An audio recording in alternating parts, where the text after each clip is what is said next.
नमस्कार, मैं हूं पूजा सिंह और आप देख रहे आर्यन टीवी नेशनल। चलिए खबरों की शुरुआत करेंगे देश और दुनिया की तमाम बड़ी खबरों के से।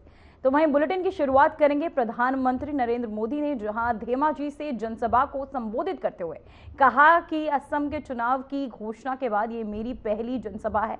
ये जो सामने जनसमुद्र है, युवाओं का ये उत्साह, बहनों बेटियों का ये आशीर्वाद, ये प्यार, इस बात की खुली घोषणा है कि इस बार हैट्रिक पक्की है।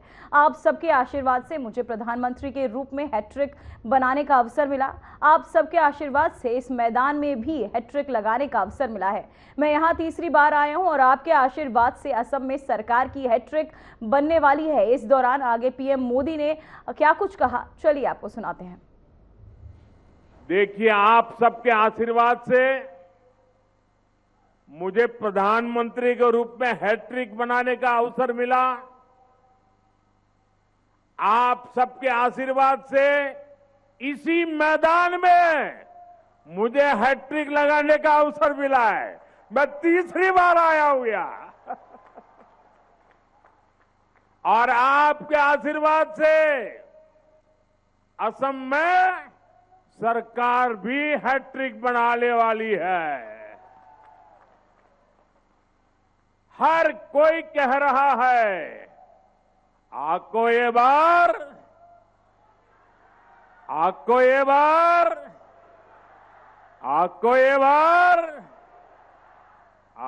बार एनडीए सरकार, आपको ये बार बीजेपी सरकार।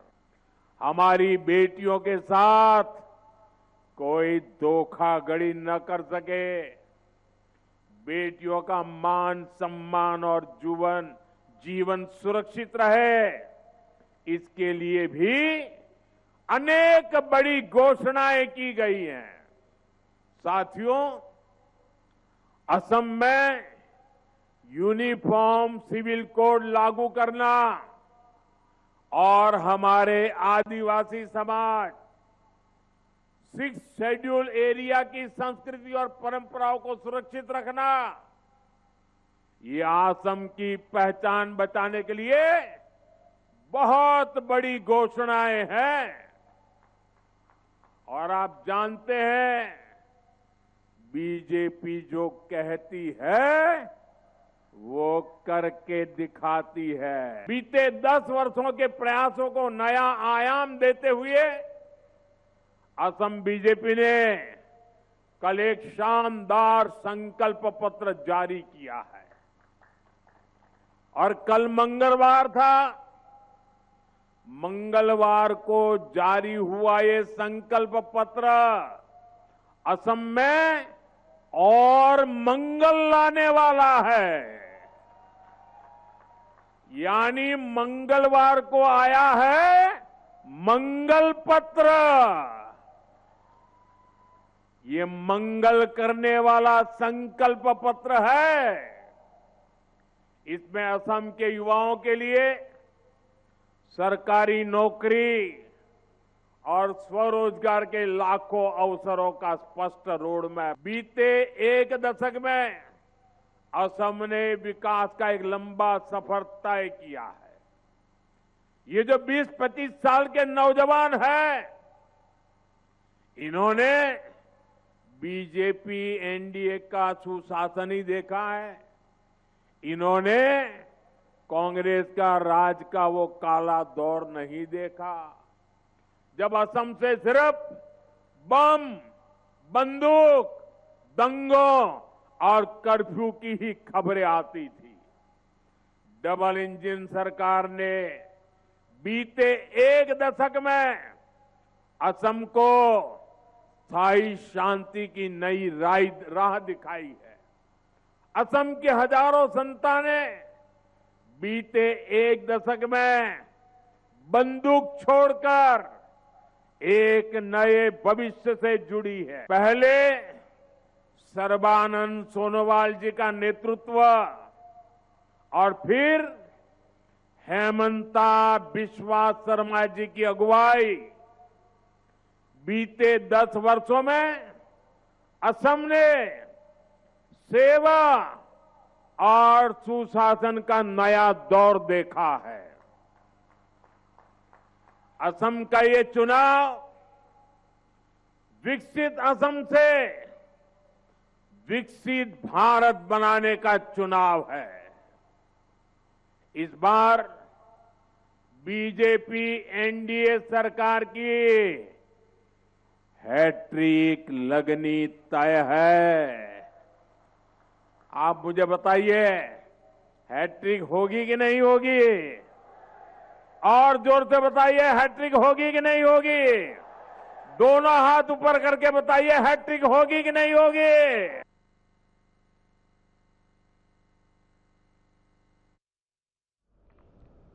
अब रुक करते हैं उत्तराखंड के देहरादून की ओर, जहां मुख्यमंत्री पुष्कर सिंह धामी ने देहरादून में आयोजित एक महत्वपूर्ण कार्यक्रम में भारत तिब्बत सीमा पुलिस इकाइयों के लिए वाइब्रेंट विजिलेंस प्रोग्राम के तहत आयोजित एमओयू हस्ताक्षर समारोह में हिस्सा लिया। ये पहल सीमावर्ती क्षेत्रों के समग्र विकास और वहां तैनात सुरक्षा बलों के साथ बेहतर समन्वय स्थापित करने की दिशा में एक अहम कदम मानी जा रही है।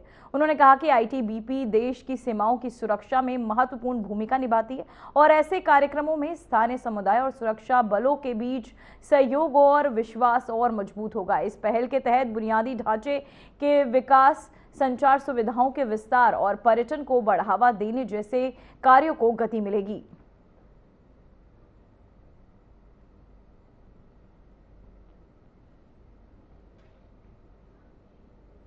अब चलते हैं उत्तर प्रदेश के लखनऊ, जहां मुख्यमंत्री योगी आदित्यनाथ ने लखनऊ में एक सार्वजनिक कार्यक्रम में शहर के विकास पर बात करते हुए कहा कि पिछले 9 वर्षों में लखनऊ ने असाधारण प्रगति की है। वहीं उन्होंने बताया कि इस दौरान लखनऊ का शहरी विस्तार हुआ है, लोगों के जीवन स्तर में सुधार हुआ है और शहर के आधारभूत ढांचे को आधुनिक बनाया गया। वहीं मुख्यमंत्री ने कहा कि लखनऊ में मेट्रो का संचालन शुरू हो चुका है, जिसके आपको बता दें जिसने शहर वासियों के परिवहन को और सरल और तेज बनाया है। इसके साथ ही उन्होंने अयोध्या नगरी को सोलर सिटी के रूप में विकसित किए जाने का उदाहरण देते हुए बताया कि लखनऊ को भी सोलर युक्त शहर बनाने की दिशा में काम किया जा रहा है। ये पहल ऊर्जा संरक्षण और हरित विकास को बढ़ावा देने के लिए महत्वपूर्ण है। और अब लखनऊ स्वच्छता रैंकिंग के साथ साथ हर एक क्षेत्र में लखनऊ ने पिछले 9 वर्षों में विकास की एक नई ऊंचाइयां प्राप्त की है। यानी 9 वर्ष में लखनऊ सिटी का दायरा बढ़ा है। यहां पे रहने वाले लोगों के जीवन स्तर को बढ़ाने में मदद मिली है। लखनऊ ने स्वच्छता रैंकिंग में अच्छा स्थान प्राप्त किया है। लखनऊ के अंदर मेट्रो का संचालन हुआ है और लखनऊ के साथ साथ हर प्रकार की उसकी कनेक्टिविटी, सड़कों के चौड़ीकरण का मामला हो, जल निकासी का मामला हो या फिर यहां पर बुनियादी सुविधाओं को आच्छादित करने का कार्य आज एक नई ऊंचाइयों को प्राप्त कर रहा है। अब तो लखनऊ डिफेंस मैन्युफैक्चरिंग का भी एक नए हब के रूप में स्थापित हो चुका है। प्रदेश सरकार और केंद्र सरकार मिलकर के अब तो हम लोगों ने अपनी नगर निगम, जितने 17 नगर निगम और नोएडा, ग्रेटर नोएडा को मिलाकर के 18 नगर निकाय ऐसे हैं हमारे पास जिसको हमने सेफ सिटी के रूप में भी integrated command and control centre के साथ जोड़ करके सीसीटीवी से पूरी तरह कवरेज किया है और अब उसको सोलर सिटी के रूप में विकसित कर रहे हैं। सूर्यवंशी राम की पावन नगरी अयोध्या सोलर सिटी के रूप में विकसित हो गई है। लखनऊ में भी इसी तर्ज पर सोलर पैनल लगा करके इस कार्य को तेजी के साथ आगे बढ़ाया जा रहा है। ये जो भी कार्य हैं, आपने देखा होगा प्रधानमंत्री सूर्य घर मुफ्त बिजली योजना, उत्तर प्रदेश के अंदर 4,25,000 से अधिक घरों में सोलर रूफटॉप पर सोलर पैनल लगाए जा चुके हैं। 1500 मेगावाट की बिजली इससे पैदा हो रही है। लोगों के बिजली के बिल आधे से कम हो गए हैं। अच्छे कार्यों की चर्चा कम हो पाती है, लेकिन अगर हम करेंगे तो इससे लोग प्रोत्साहित होंगे। शुद्ध एनर्जी मिलेगी, ग्रीन एनर्जी मिलेगी और अयोध्या में 40 मेगावाट का सोलर प्लांट लग करके वहां की जितनी लाइट जलती है वो सोलर लाइट से ही जलती है। याद रखना, सोलर लाइट। एक सोलर सिटी के रूप में अयोध्या का विकसित होना प्रभु श्री राम के प्रति कृतज्ञता ज्ञापित करने का सबसे बड़ा प्रमाण है और वह कार्य ये डबल इंजन सरकार ने आज किया है। तो वहीं पंजाब के मुख्यमंत्री भगवंत मान ने एक प्रेस कॉन्फ्रेंस में कहा कि उनकी सरकार ने आज 4 साल का कार्यकाल पूरा कर लिया है और सभी विभागों के लिए तैयार किए गए रिपोर्ट कार्ड के तहत आज ग्रामीण विकास एवं पंचायत विभाग की उपलब्धियों को साझा किया गया। मुख्यमंत्री ने बताया कि पंजाब में कुल 13,236 पंचायतें हैं। उन्होंने पंचायत चुनाव के आंकड़े साझा करते हुए कहा कि 2024 में हुए पंचायत चुनावों में बड़ी संख्या में पंचायतों का गठन सर्वसम्मति से हुआ। उन्होंने बताया कि 2018 में 1870 पंचायतों का चुनाव सर्वसम्मति से हुआ था, जबकि 2024 में ये संख्या बढ़कर 2970 हो गई। इसका अर्थ है कि लगभग 1100 पंचायतों ने सामूहिक निर्णय लेकर अपने प्रतिनिधियों का चयन किया है।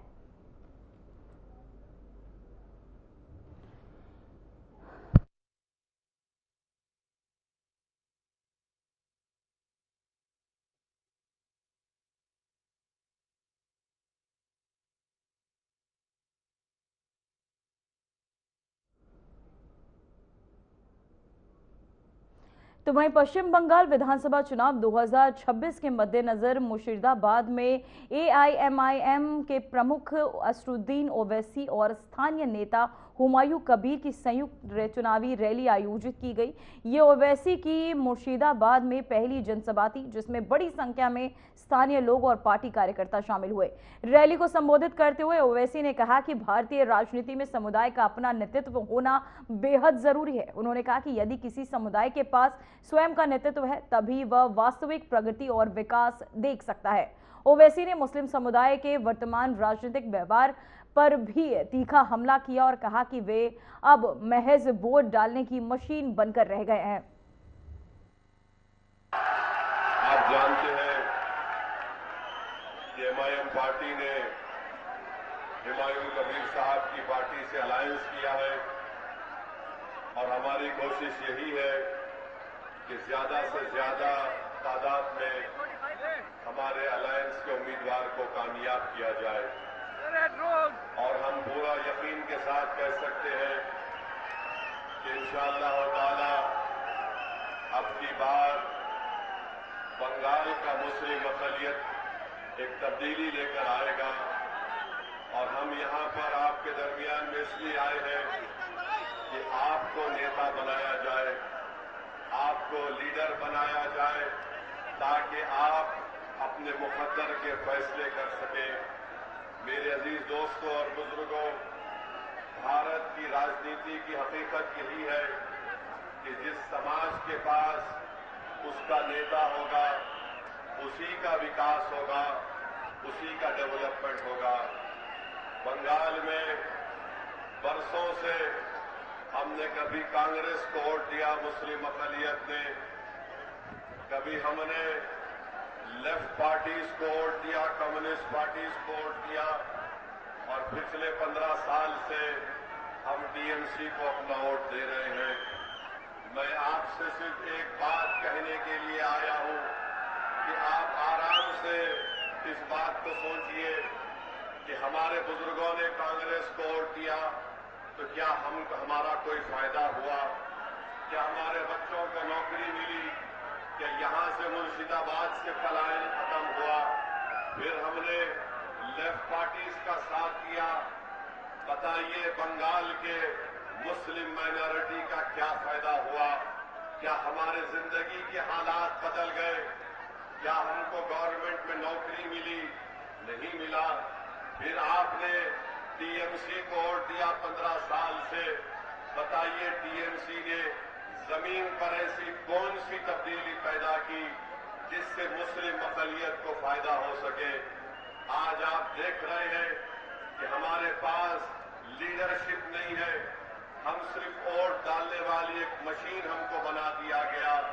हम दूसरों को वोट डालते आए हैं, आज ओवैसी आपके दरमियान में आकर आपसे अपील कर रहा है कि आप 50 साल से दूसरों को वोट देते आए, अब की बार आपको हुमायूं कबीर को वोट देकर अपने भाई को, अपने बेटे को कामयाब करना है। याद रखिए, लीडरशिप आपकी होगी तो आवाज भी आपकी उठाई जाएगी।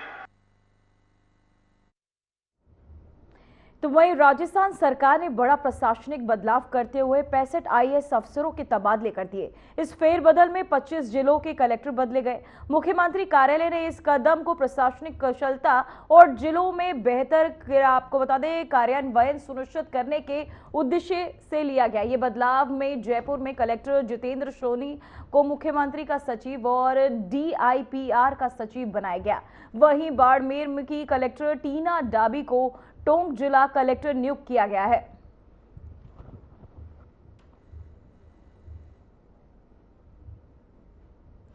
तो वहीं 1 अप्रैल से 19 किलो के कमर्शियल एलपीजी गैस सिलेंडर की कीमत में वृद्धि कर दी गई है। दिल्ली में इस सिलेंडर की कीमत 1,65,50 रुपए का इजाफा हुआ है। वहीं कोलकाता में 19 किलो के सिलेंडर की कीमत 218 रुपए बढ़ गई है।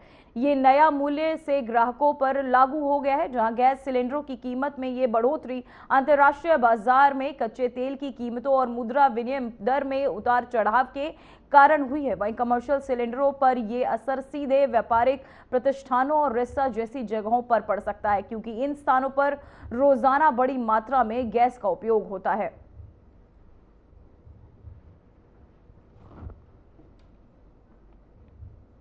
तो वहीं चैत्र पूर्णिमा के पावन अवसर पर अयोध्या के सरयू नदी के तट पर श्रद्धालुओं की भारी भीड़ देखी जा रही है। लोग पवित्र स्नान करने और भगवान राम की पूजा अर्चना के लिए सुबह से ही नदी किनारे जुट रहे। नगर प्रशासन ने बताया कि सुरक्षा और सुविधाओं का पूरा इंतजाम किया गया है। श्रद्धालुओं के लिए पानी, प्राथमिक चिकित्सा और मार्गदर्शन की विशेष व्यवस्था की गई है। स्थानीय मंदिरों और घाटों पर पूजा अर्चना का क्रम चल रहा है और साथ ही भक्तजन धार्मिक गीतों और भजनों के साथ उत्सव का आनंद ले रहे हैं। प्रशासन ने सभी से कोविड और सुरक्षा नियमों का पालन करने की अपील की है। भक्तों ने बताया कि चैत्र पूर्णिमा का दिन उनके लिए अत्यंत पुण्यकारी माना जा रहा है और साथ ही इस अवसर पर सरयू नदी में स्नान करने से आध्यात्मिक शांति और आशीर्वाद प्राप्त होता है। तो वहीं आपको बताते चले, इस दौरान घाट पर लाखों श्रद्धालु जुटे, जहां इसे देखते हुए, भीड़ को देखते हुए नियंत्रित करने के लिए प्रशासन के तहत सुरक्षा व्यवस्था के तमाम इंतजाम भी किए गए। अयोध्या में श्रद्धालुओं की भीड़, भक्तों ने इस दौरान पूजा अर्चना भी की घाट पर पहुंच के, जहां इस स्नान का अहम महत्व माना जाता है। चैत्र पूर्णिमा पर सरयू स्नान का महत्व बेहद खास माना जाता है, जहां सरयू नदी के किनारे लाखों श्रद्धालु सुबह से ही पहुंच रहे हैं। साथ ही पूजा अर्चना कर भक्ति में माहौल भी सरयू नदी के किनारे देखने को मिल रहा है। अयोध्या में श्रद्धालुओं की भीड़ और भीड़ को देखते हुए प्रशासन के तहत सुरक्षा व्यवस्था के तमाम इंतजाम भी किए गए। साथ ही कोविड के पालन और आपको बताते चले करने के भी निर्देश जो है प्रशासन के तहत दिए जा रहे हैं। अयोध्या में श्रद्धालुओं की भारी भीड़, जहां भक्तों ने इस दौरान पूजा अर्चना की। साथ ही चैत्र पूर्णिमा पर सरयू स्नान का बेहद खास महत्व माना जाता है। अयोध्या में सरयू तट के समक्ष श्रद्धालुओं की भीड़ देखने को मिल रही है।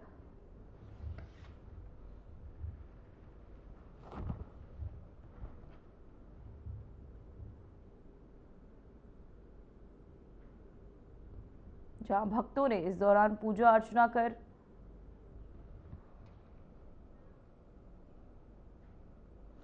तो वहीं प्रधानमंत्री के असम दौरे का जहां विश्वनाथ में आगामी विधानसभा चुनावों के मद्देनजर जनसभा को संबोधित करते हुए कांग्रेस पर तीखा हमला बोला।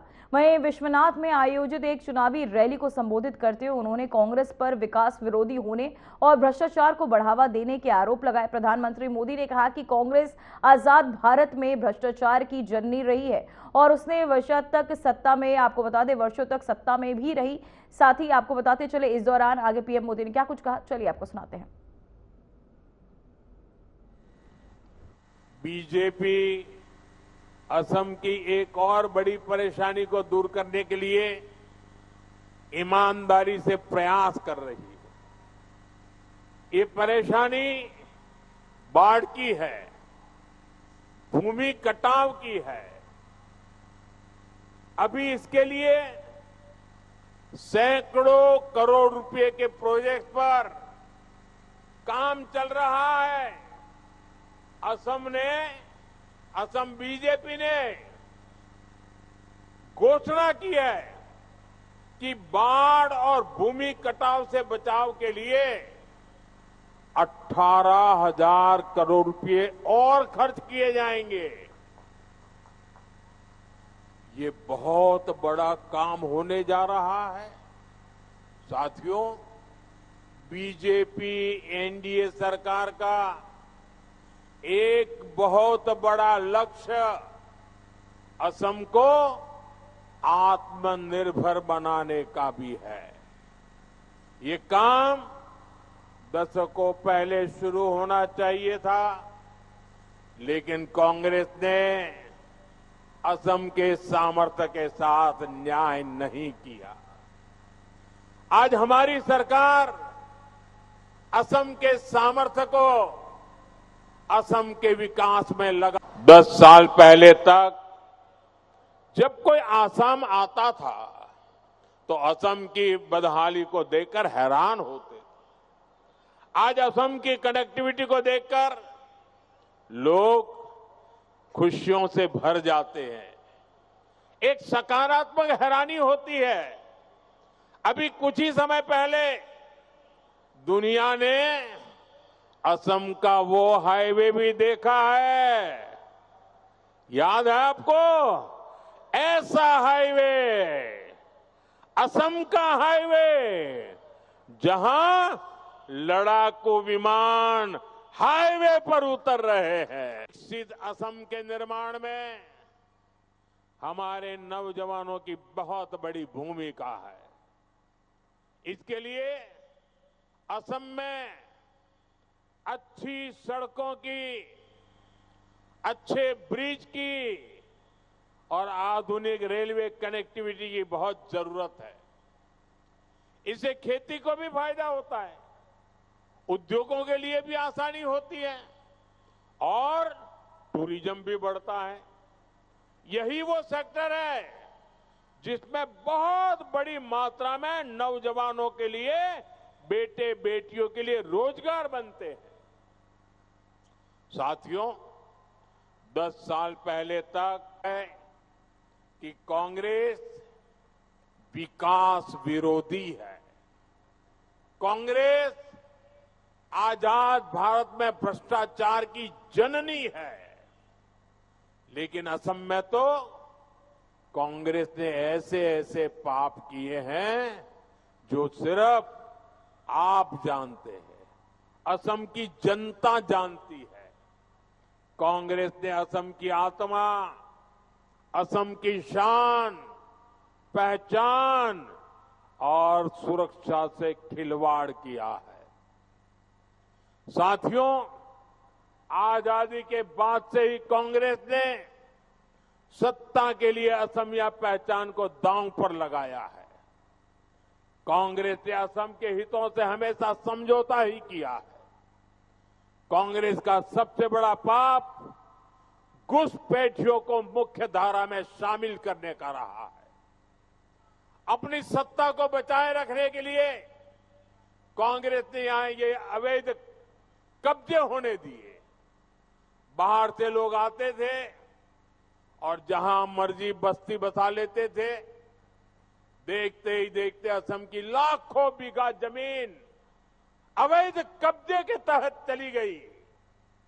साथियों, यहां जो हमारे सत्र है, नामघर है, ये हमारी आस्था के स्थान है।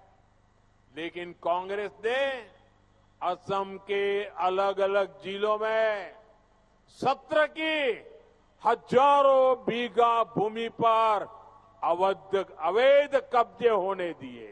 बीते 10-11 सालों में महिलाओं की सुरक्षा हो,